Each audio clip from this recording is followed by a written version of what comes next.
Welcome to Drill Down Earnings. We have quarterly results out just now from Broadcom. I want to go through these numbers because it's such an important company, one of the 50 most important companies in technology that we cover here at Epistrophy Capital Research. I'm Cory Johnson, Chief Market Strategist. And Broadcom Q3 earnings for these guys, better than Wall Street expectations, better than my numbers as well.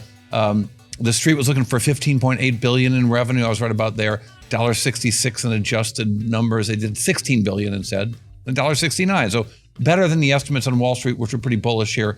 But we're smarter than that. We can dig a little bit deeper. And I should mention with this company, one of the reasons we care, Broadcom is one of the 7 largest companies in all of technology. Bigger than Taiwan Semiconductor, bigger than Tesla, bigger than Oracle, a stock that I own, full disclosure. So this is a very big, very important company with a $1.44 trillion market cap here. So we pay attention. So specifically, look at revenues.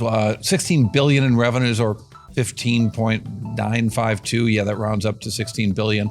That's 22% bigger than last year. Revenue growth has re-accelerated for this business, even after accounting for the VMware acquisition that really changed this company. And their operating margins, I think we're kind of at trough operating margins. Operating margins seem to be leveling out at about 18% here.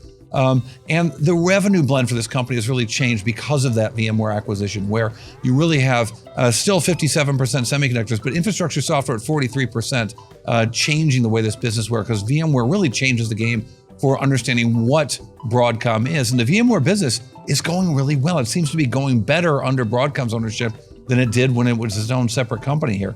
But the story of the day here really is the love they're getting from the hyperscalers. The manufacturing, they don't break out hyperscale business per se, but the manufacturing they're doing of chips for a lot of the big hyperscalers, not least of which is Google, is really driving results in their semiconductor business, up now 26% on a year-over-year basis. Fantastic numbers for from the hyperscalers to Broadcom, even while their infrastructure software business is growing at double digits at 17% on a year-over-year basis.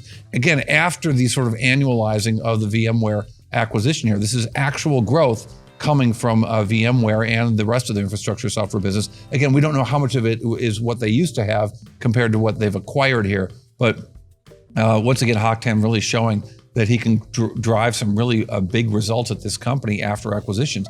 The market loved the numbers, hated the numbers, didn't, the stock was flat into the conference call, but that's after a 99% increase in the last 12 months. Just a fantastic run for Broadcom. So a little bit of wobble in the stock price here, I think, has to be understood in the context of a stock price that is up 99% on a year-over-year basis. So while this company doesn't give us a ton of numbers about little parts of their business units and so on, we do get a lot of color during the conference call, and we get a listen to what's going on from Hock Tan, a super impressive CEO, I'll say.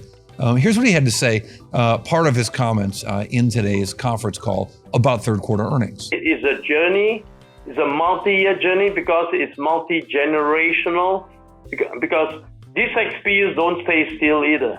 I'm doing multiple versions, at least 2 versions, 2 generation versions for each of these customers we have. And with each newer generation, they increase the consumption, the usage of the XPU as they gain confidence. As the model improves, they deploy it even more.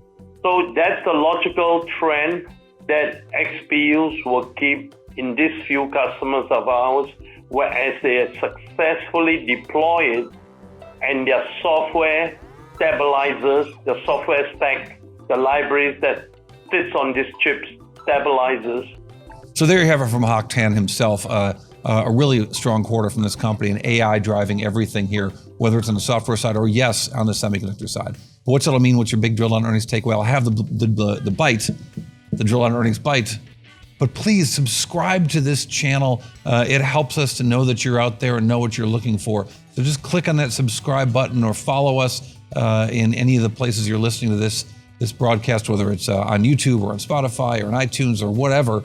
But following us and subscribing really helps us improve our game. But your summary.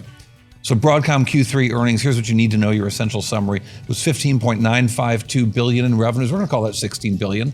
That was better than Wall Street estimates. Growth has re-accelerated this company, 22% year-over-year growth for one of the seventh largest company, I should say, in all of technology. Really important here because these guys are making the chips that are making all of AI and technology work here. They are in many ways a competitor to NVIDIA because they're helping the hyperscalers make their own chips to compete with the NVIDIA GPU. And I think that's your big drill down earnings takeaway, your drill down earnings bite. The one number that tells you a whole lot is $9,166 million in the quarter in revenues from semiconductors. Love from the hyperscalers is happening here at Broadcom, and you can see it in the results. All right, thanks for listening to Drill Down Earnings.